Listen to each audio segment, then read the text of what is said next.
Hi everyone, I'm Steve Levy with Ipsos Canada, and I'm pleased to welcome you to the 9th webinar in our series on Path Forward. Over the last couple of months we've covered a multitude of different issues. All of these webinars have been recorded and they're all available at our site for you. As a few quick housekeeping issues before we start, while all of you will remain in listen-only mode, you can ask questions by clicking on the question button. We'll receive that question, and time permitting, we will get to the question, we will answer it. If we don't, then we'll respond to you by email.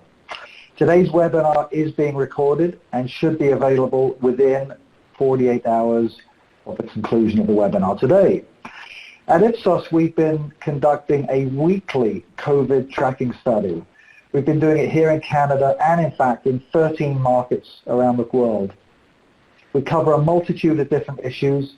If anyone is interested in this program, please feel free to reach out to me at steve.levy@ipsos.com. Now, our webinar today is very much focused on what we've learned about the impact of CSR communications and actions during COVID and the considerations for organizations moving forward. And today I'm joined by three of my public affairs colleagues, Sean Simpson and Sandra Diary in Toronto, and Gregory Jack, who joins us from Calgary. And they're going to share with you their thinking on corporate reputation, corporate social responsibility and communication, and everything in between. We're now going to turn our cameras off. And Sean, take it away from here. The cameras will come back on for the Q&A period.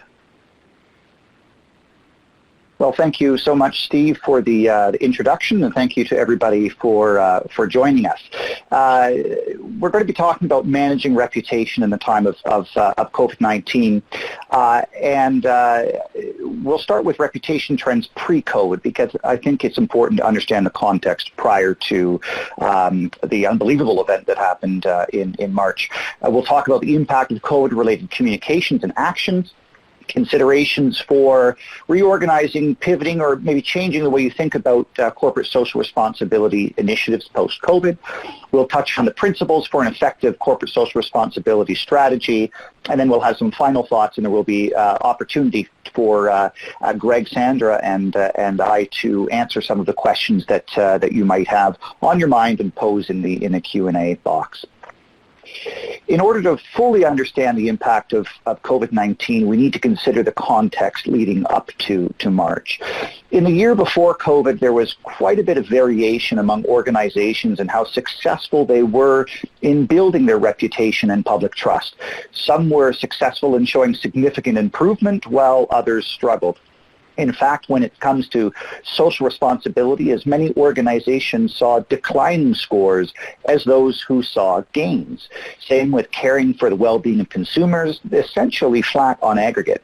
However, when it comes to ethical business practices, twice as many organizations were showing improved public perceptions than those who were declining, perhaps addressing previous unfair high-pressure sales tactics, more sustainable supply chain, being seen as honest and credible, etc.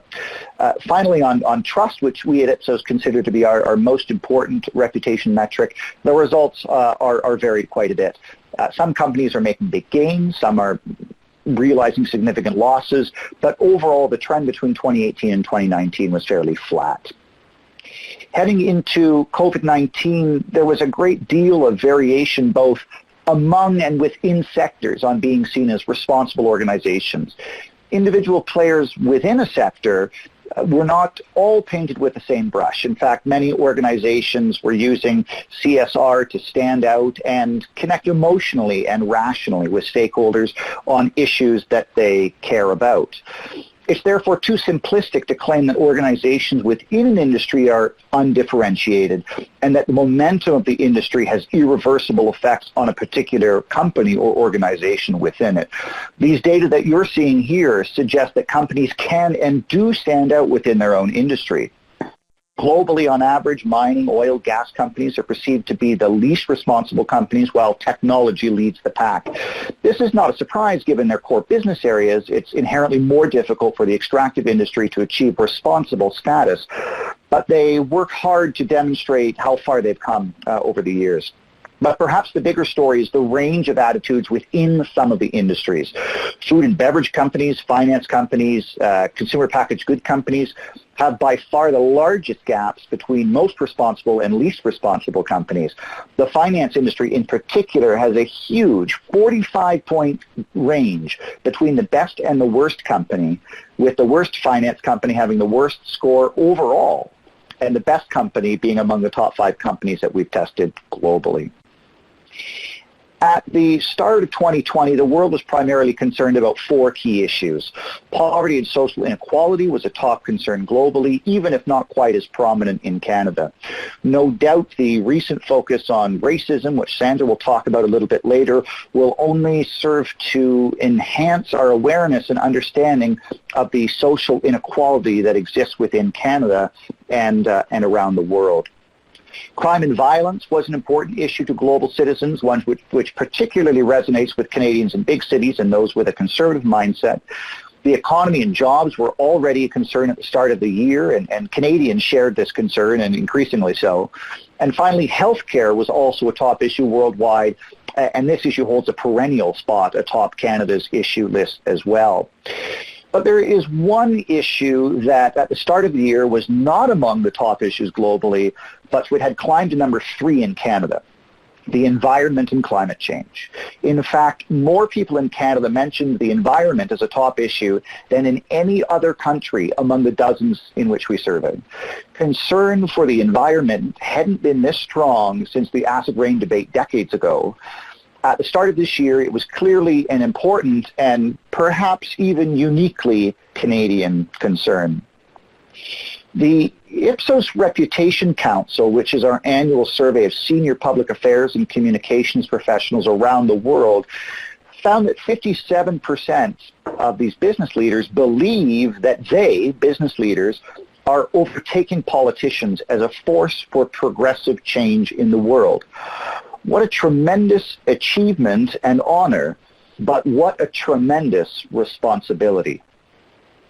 Governments in Canada and around the world are increasingly becoming either unable due to finances or unwilling due to politics to address the major concerns and problems that we face as a society.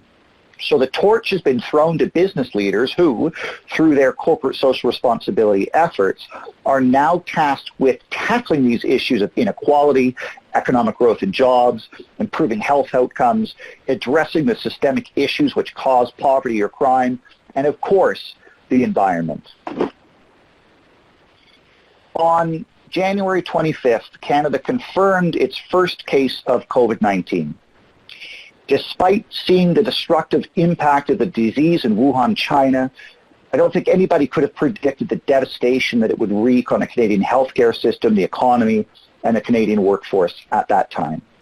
On March 11th, the WHO declared a pandemic, and from that moment on, our lives have changed dramatically as governments, consumers, and businesses, large and small, were forced to act quickly and to communicate their plans to Canadians. And I'll turn it over to Sandra, who's going to talk about that response. Thank you so much, Sean. I'm going to pick up right where Sean left off and speak a little bit about what we've learned about the impact of COVID-related corporate social responsibility communications and actions that we all have seen organizations in the private and public sector undertake. I'm just going to let this slide build, and what we wanted to do here is just give you a very basic sense and reminder of the different communications and actions that organizations across Canada undertook during COVID. Many organizations quite smartly pivoted their marketing and communications in the first couple of weeks of COVID, and of course some did that faster than others. Some offered simple messages of thanks to frontline workers for being there for all of us, or messages of thanks to the public for staying at home even, while others communicated more specific information directly to consumers and their employees via email or social media, indicating and stating how they were ready to help support them. And what we observed in the research we've undertaken weekly through the COVID crisis so far has been that there was quite a bit of variation in how different organizations approached communicating on their commitment to help their customers and employees during COVID. What was obvious to us from the start, nearly immediately, was that communications tactics to cut through were largely unnecessary. We noticed that governments and agencies had the attention of the public and consumers like we have never really seen before, or at least not in the recent past. And even private sector organizations, too, had little trouble getting their messages out. We observed that consumers were very intently waiting for information that would have an immediate impact on what they decided to do that day or another day in the future. Many organizations correctly moved from a primary focus on marketing, and by that I mean communicating their brand promise or the value proposition of their products, to delivering information. And in the very beginning, simple, concise information that answered the questions consumers were grappling with worked the best. Things like, are you open? Is this product or service available? Will I be safe using your product or service? What if I can't afford my monthly payments? The public and consumers were on the edge of their seat and taking it essentially all in as much as they could. However, in our tracking, it quickly became clear that information wasn't going to be enough. The public and consumers wanted to know not only information about what was available to them, but also what you as an organization were doing to pitch in. And by that I mean in support of your employees, the consumer, frontline workers, and communities as a whole.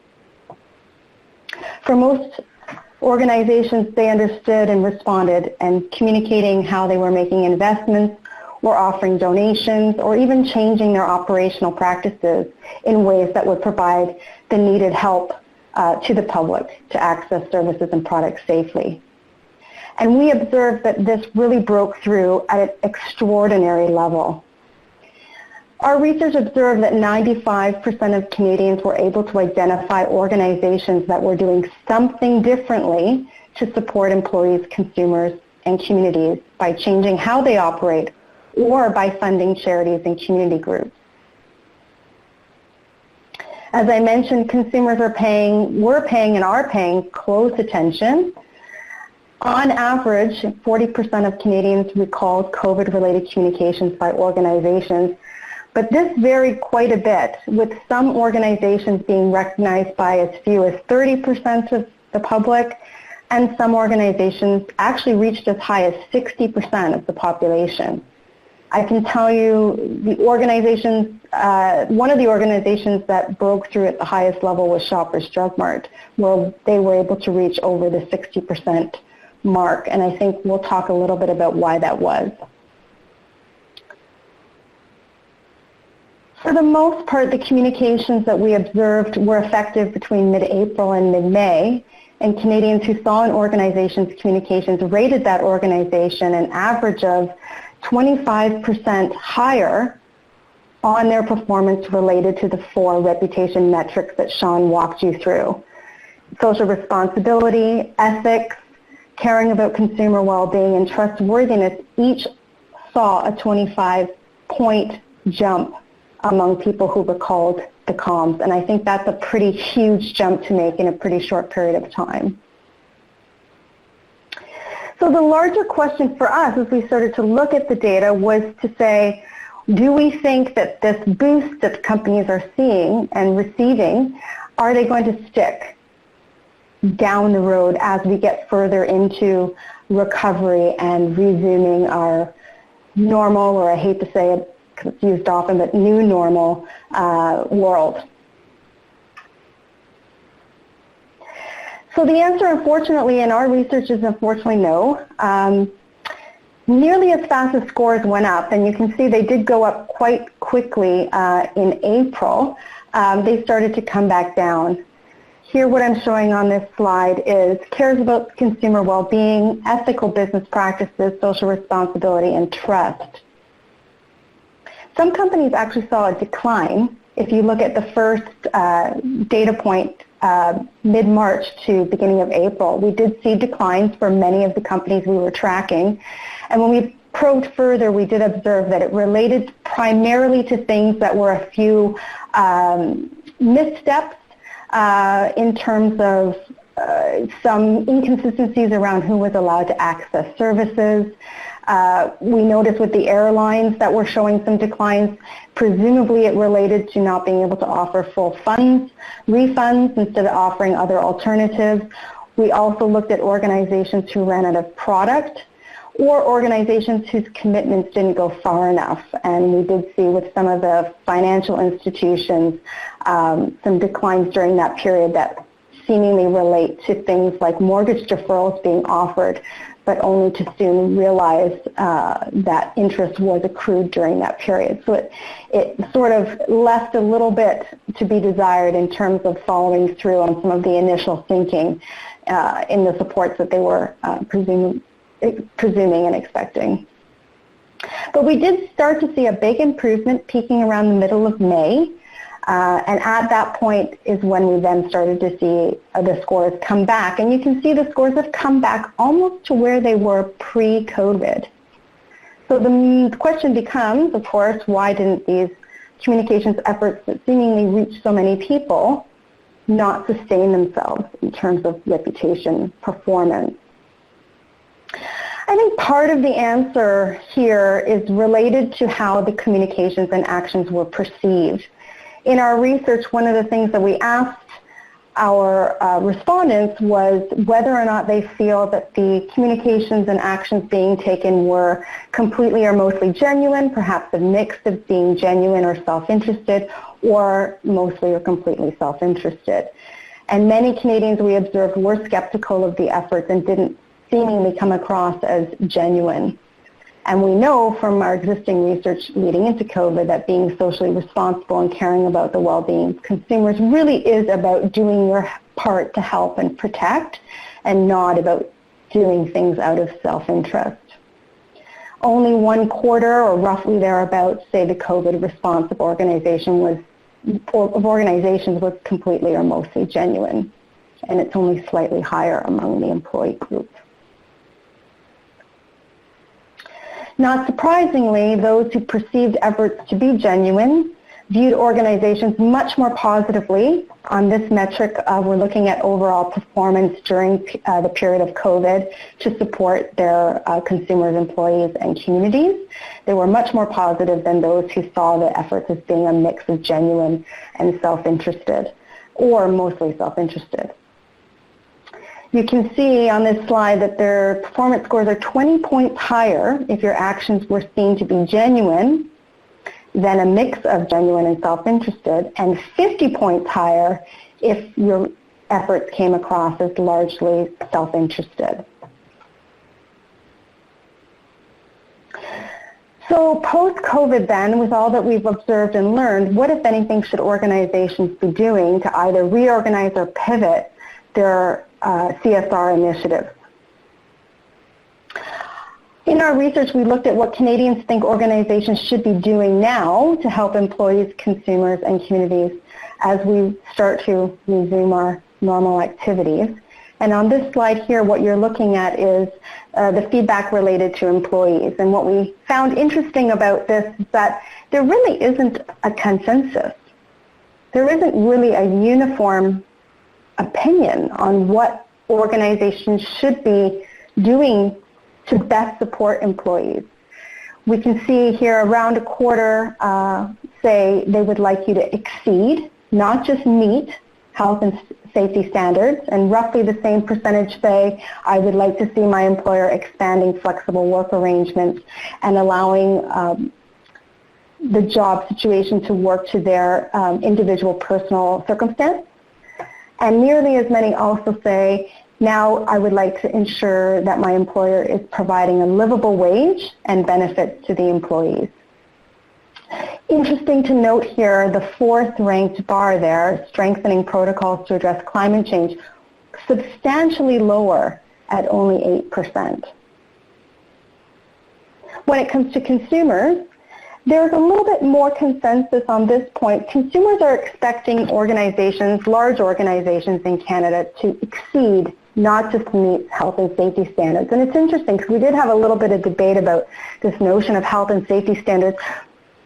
Arguably not something that would be front of mind pre-COVID in terms of a CSR initiative or investment.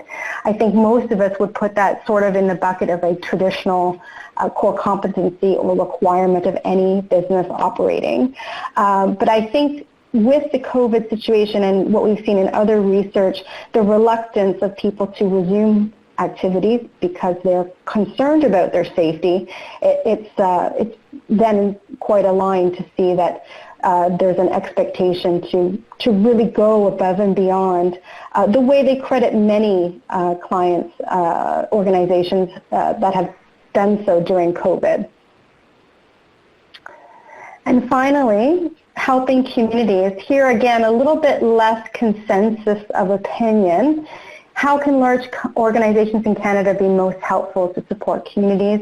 Interestingly here, 29% say expanding domestic production and supply chain, and I think that ties back to some of the conversations that were had early or mid-COVID where it became more obvious that Canada needed to rely on a lot of foreign imports for PPE and food supply, the security of our food supply. So I think that makes sense, and it's been, advocated for some provincial governments as well to really commit to supporting our domestic production and supply chain.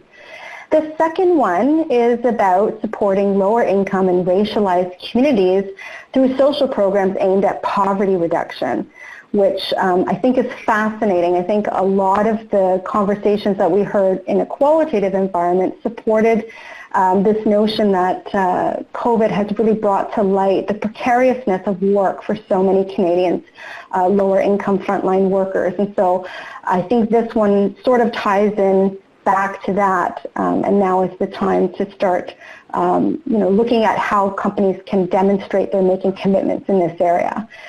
Again, when it comes to communities, we're seeing strengthening the environment and addressing climate change quite a bit lower in the public's agenda at 13%.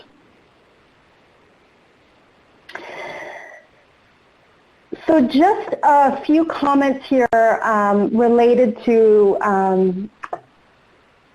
the very tragic death of George Floyd and other examples of racism and police brutality that have drawn much needed attention on the issue of racism, which of course has come out in the midst of our pandemic. We were interested in the intersection between the pandemic and this issue of systematic racism in our work, and so we've recently come out with a survey that's just actually fresh out, and it's of course available, but I'll give you a few of the highlights. The study has shown that racism is now in fact the top 5 issue, among the top 5 issues in Canada, which is something we haven't seen, at least I haven't seen it looking back several decades of public agenda data. More than 7 in 10 Canadians believe systemic racism in policing and police forces is a serious issue in Canada. And relevant to our discussion today, more than 8 in 10 believe organizations should demonstrate real action against social issues like racism and not simply making public statements. I think what we're observing is that the public collectively agrees that it's probably not enough to say we condemn racism, not enough to say Black Lives Matter, or Indigenous and racialized lives matter. The expectation now of organizations really is to think better, talk better, be better, and I would argue most importantly, act better. The public doesn't really want to hear talk without action. Practical, tangible differences that come from genuine solidarity is what we're hearing. So with that as the backdrop, we would argue that now is the time for ways for you to look internally in terms of your organization and ways that you can identify righting any wrongs or starting a new path, whether that be educating your leadership, increasing the diversity of the people in your teams, or the presentation of the diversity of the people in your marketing materials, and of course holding organizations and individuals accountable for any racist language or behavior. So while we found with our prior questions that there is quite a bit of diversity in where the public is expecting organizations to invest to be socially responsible, I think we can see through this data that racialized communities also are an important component to be put into your social responsibility investment portfolio and looking at ways that you can adopt practices that better support that agenda. And with that, I think I'll turn it over to my colleague Greg, who's going to walk you through a little bit about how we build a better, stronger strategy for CSR post-COVID. Well, thanks very much, Sandra, and I think you've raised a lot of great points. So is Sean. I'm just going to talk a little bit about what we do next and what some of the principles are for post-COVID reaction for organizations generally. So one of the things we're seeing is that, people are increasingly thinking that corporations need to take a stand. And that means that they expect companies and organizations to have an opinion on things like you just touched on around racism, around climate change, around a lot of things that previously they maybe weren't thinking about before, where they expected the organizations and companies they dealt with would not necessarily need to have an opinion on that. The responsibility has shifted a little bit toward the health and well-being of employees and the health and well-being of consumers and customers, and a recognition of racism on both sides. But I think that we need to think a lot about how organizations can respond accurately to this. So some principles here. And I'm going to go through them very briefly. The first is authenticity. What does that mean? It means that organizations need to believe what they're saying. An authentic actor is one that has to be seen to be living its stated values. And a lot of organizations and companies state their values and then they move on to other things. But the authenticity piece is that they need to feel, or people need to feel as if they're communicating in a way that is authentic to what they've said.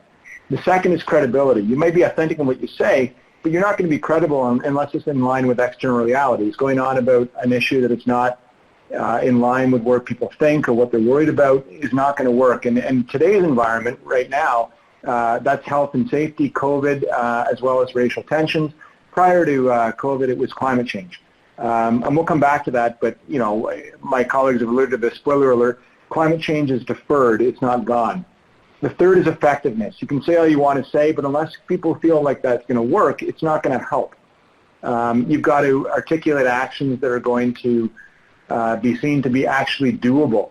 And we look at municipalities, governments, organizations, companies who are promising things, and people are looking at whether or not that's actually going to work. And they are increasingly wanting to invest in and be attached to brands that, not only brands, but messages that resonate with their own personal values. I'm going to get into that in a second.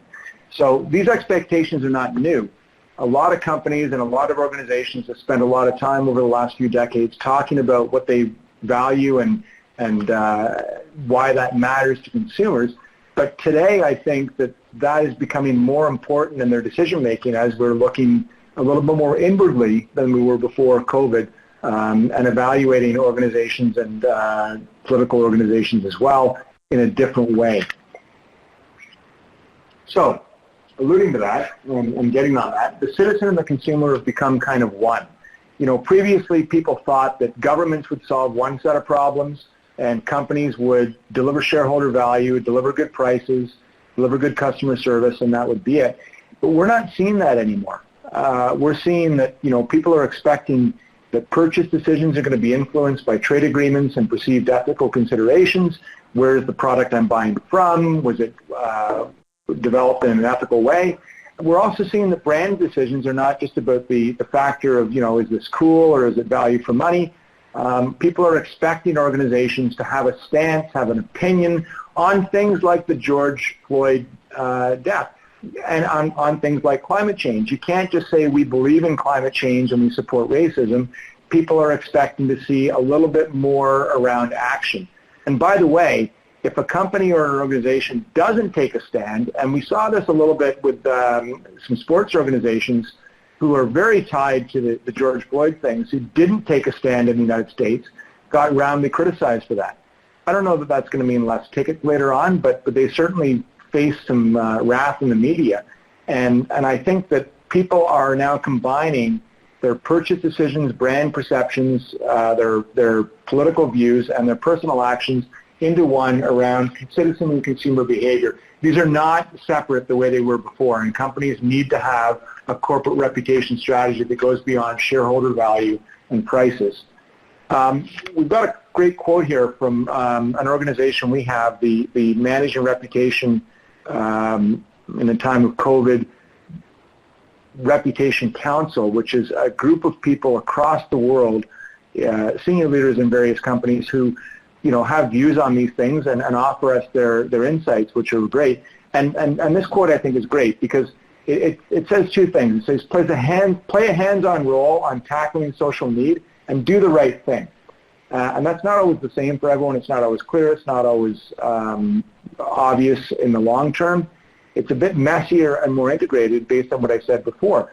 And the other point that I would make is that, these expectations have changed in the last few years, and this particular council member is articulating the fact that he or she feels that their organization needs to be in line with the fact that we've seen a convergence around corporate and political engagement, and also the fact that we need to be seen to be acting as well as talking. Okay, so a few points to leave you with, and I really want to get to questions. We're a little over time on this. Some principles here. So consider diversifying your CSR. What does that mean? It means you got to show up, be authentic, credible, and effective. Those are kind of buzzwords, but practically speaking, it means that you need to back your actions up, or you back your words up with actions. So saying that you support Black Lives Matter, or saying that you support COVID measures, your store needs to have things that demonstrate you support that. Your store needs to have diversity in its board, diversity in its employees. There needs to be a connection between the actual statement and what you're actually doing. Secondly, climate change isn't gone. And I know a lot of people are talking about a green recovery, and we've seen some shifts in the data, as Sandra and Sean alluded to. We feel at Ipsos that this is deferred. And we see a build on a lot of our data where the more immediate needs like economics, jobs, health, and the things that matter most to you right now push away the things that are important later, but those things become important again. So I think that we would encourage organizations to think about climate change as something that is deferred and take the opportunity to plan for how they're going to react when this comes back. And certainly we've seen during COVID some people saying that we need to take this opportunity to act more on climate change. So this is not gone. Authenticity and credibility. Say what you mean what you say, and do what you say, and find ways to reinforce that fact that you're doing those things.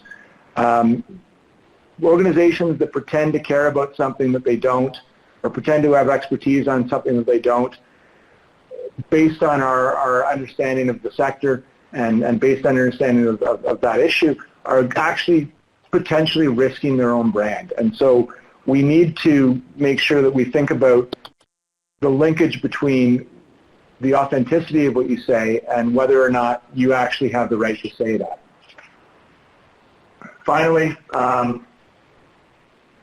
racism is a tricky issue, but it's a live issue. It's live here in Canada, and many people are talking about our history with Indigenous people and the Métis population as much as they are in the States about the Black population. A major U.S. brand yesterday retired a 130-year-old product. I'm not going to name the brand, but you can do some Googling and find it.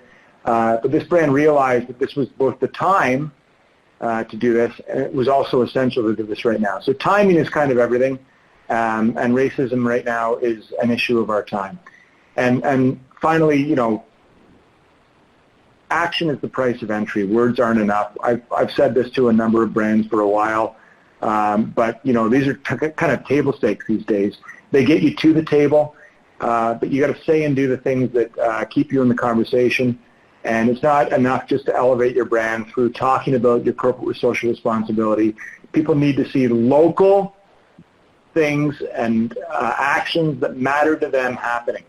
And that's really important. Think carefully about where you want to act as much as you think about the maximum benefit and maximum credibility of just saying that you're going to act. So I'll turn it over to my colleagues to finish up, and then we can get to some questions from folks, because we really want to hear from you, and we've talked for a while. Thank you very much. Great. Thanks a lot, Greg. And to our audience, I hope that, through this presentation, we've made the point that COVID has done essentially three things. One is increase the need for businesses to step in and help solve society's challenges.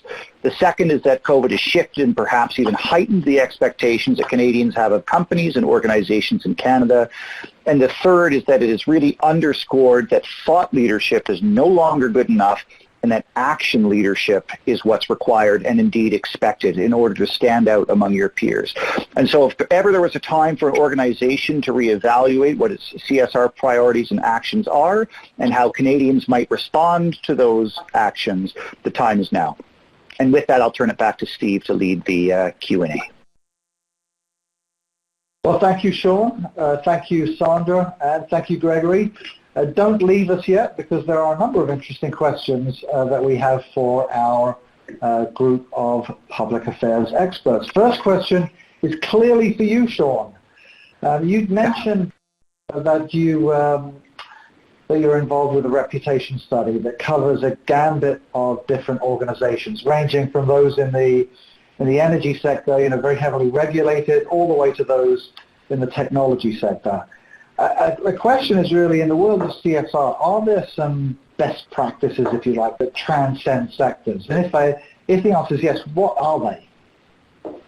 Well, time and time again, regardless of the sector or the company that we're researching, we find that there is one driver of trust that almost all organizations share, and that is demonstrating that they care about the well-being of consumers and Canadians. And reflecting on the points that Greg mentioned, that CSR efforts must be authentic, credible, and effective, these are likely conveyed in different ways depending on what your organization is, what your culture is, who your stakeholders are. For a bank, it could be helping those in dire need, with no strings attached. For a retailer, it could be about providing support for underprivileged communities. But often what we also find is that all of the good work that's done through corporate social responsibility is then undone by organizations who act repeatedly and demonstrate that they do not, in fact, care about the well-being of consumers. So it can really hurt you if you're not living and breathing this ethos throughout your organization and through everything that you're doing and communicating. So is caring that one thing that transcends across the sectors? Yeah, I would say so. I think, actually, you're a popular guy, because the second question also appears to be for you. I think you had mentioned that 40% of Canadians, or thereabouts, recall company-specific COVID-related communications. Was that higher in some sectors than others, or was it pretty much the same across the board? No, there were certain sectors and even certain companies that stand out, and one is actually Shoppers Drug Mart. And thinking about Shoppers Drug Mart, I think there's a few things that they did really well. They communicated quickly and effectively to customers and communities about the continuity of their service, including hours of operation, protocols within the stores and pharmacy. And if you think about it, pharmacies, Shoppers Drug Mart is the largest pharmacy provider in Canada, and that's an essential service. And people who were worried about being able to get the medication they need, I think their fears were eased early on in the process. They also scaled up delivery service to ensure that people who felt it was too risky to leave their home would have easy and timely access to their medication. And then once they had those, table stakes, core activities correct and communicated effectively about them, they then started giving back to communities. So given that Shoppers has a presence in so many communities and neighborhoods, instead of, giving a gift of $1 million to a food bank or another cause, I started reading stories about how they were donating hygiene products to women's shelters and baby supplies to mothers in need, all at a local level, which was then covered by local media. And it seemed authentic and true to who they were as an organization. The need was there, obviously. It was credible. They partnered with local organizations such as Indigenous communities in the North, and it was effective. They helped the people who needed it most. And so they essentially achieved that perfect trifecta of corporate social responsibility and did it very quickly. Yeah, and if I can just, sorry, I was just going to add to that, Steve. Before COVID, we often would get the question, is it better off for an organization who's interested in investing in their CSR to look at one large initiative that might be international in scope, or are they better off to look at smaller but multiple investments and potentially more local than international? And we've often, struggled with a good answer for that because it does vary by company and by sector. But I think in the time of COVID, just to Sean's point there, I think local is really ringing home for people right now because they're struggling in their own way right now in their local area. And I also think the ability to diversify your investments like we've been talking about, because there isn't really a strong consensus about where you should be investing, I think your better bet is to stay local and diversify across many of those areas that the survey identified. So that Sean mentioned the word authentic and you mentioned the word local. That's probably a good segue to the third question, which is really about whether or not one needs to be, not so much whether one needs to be genuine, but whether you can think of a good example of an organization that's been genuine and the degree to which it's paid off for them. Yeah, so I can take that one. One of the companies that we saw improve the most during the COVID period was grocers, Loblaws in particular. And I would argue part of the reason why they saw the biggest jump was because their particular decision-making around offering the pay bump for frontline workers and for their employees. And I think that's a really not only a genuine way to act, because it's clearly not in their self-interest or not obviously in their self-interest, but it really was action and it wasn't words. Unfortunately, I think as some of us have recently heard, that they may be eliminating that increase now or in the near future, which is perhaps unfortunate given I think our research shows the majority of the public actually doesn't feel like the worst of COVID is actually even behind us. So to be eliminating that at all or eliminating it at this point probably could actually work against them. Gotcha. Greg, you've been quiet there for a while. I'm going to pick up on something that you talked to. You mentioned that the environment is less of an item on the issue agenda now than it was. So the question that this person has asked is, should companies actually move their focus to something else from a CSR perspective? No, I don't think so, Steve. I think that, as I mentioned in my comments, the urgent always trumps the important, and the important trumps the less important. Climate change was a big issue in Canada. And we've gone through a very, very difficult period with COVID and even the protests around Indigenous issues prior to COVID, which tie into the racism protests happening in the States. So Canadians right now are worried about their jobs. Certainly in Calgary, the oil and gas industry is worried about, survival. And so the issue I think right now is that climate change has been deferred. I wouldn't say it's gone. I think it's still a major issue for people, and I would encourage companies to think about it. But going back to my comments, I would also encourage them to think about, the environment they're operating in and operating and reacting in a way that is cognizant of what's happening. But don't think that climate change is gone. It is a deferred issue for now, and we'll see later on how that plays out. Yeah. So there's a number of... Sorry, go ahead, Sean. Well, I was just going to say it's almost like a hierarchy of needs. We've found historically in our tracking as concern for the economy goes up, concern for the environment goes down.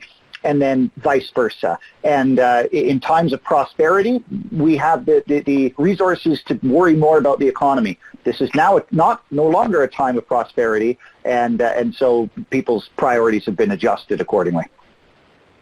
There's a number of questions. If my eyes look like they're looking at the other part of the screen, it's because there are a number of questions related to the current race scenario and whether or not you guys think that attention should be focused in that direction at this point in time. Oh, I can jump in on that one, and I would say it would be a mistake for people to ignore this issue. It also will be a mistake to not go far enough on this issue. So I think it's going to require a lot of introspection and a lot of work quickly, ideally, amongst companies to figure out how they can be authentic and take action. Because I think we're at a point where inaction and just avoiding or being reluctant to become involved in the discussion will work against you, particularly with younger millennials and the Gen Z cohort in our data. Again, I don't want to give too much away because that racism study in Canada is fresh off the desk and it's for sale. It revealed that group in particular will be motivated the most than they have ever been to spend their dollars in ways that they feel are demonstrating action on this topic. It's a very, very important topic to people. And if I could just add to that, Steve, I think that oil and gas certainly has been engaged heavily with Indigenous groups here in Alberta, and that has been a difficult time for us, with what we saw happen with Chief Adams last week. We need to think about this. It's an important issue. And it's not just a consumer-facing issue. Oil and gas companies and other companies that are not dealing with people directly, the brand that they portray in terms of how they respond to these issues, because they don't have that kind of direct consumer interaction, that's really all they have. And so thinking about that is really important, and I think that a lot of oil and gas companies here in Alberta are thinking about that and are considering this, as I would encourage all companies to do overall. So being respectful of everyone's time, and perhaps ending on a note that Greg had alluded to, that being that the urgent often trumps the important, I'd like to thank Gregory Jack, Sandra Guyry, and Sean Simpson, and all of those of you who took part today. Sean, if you could click to the next slide, please.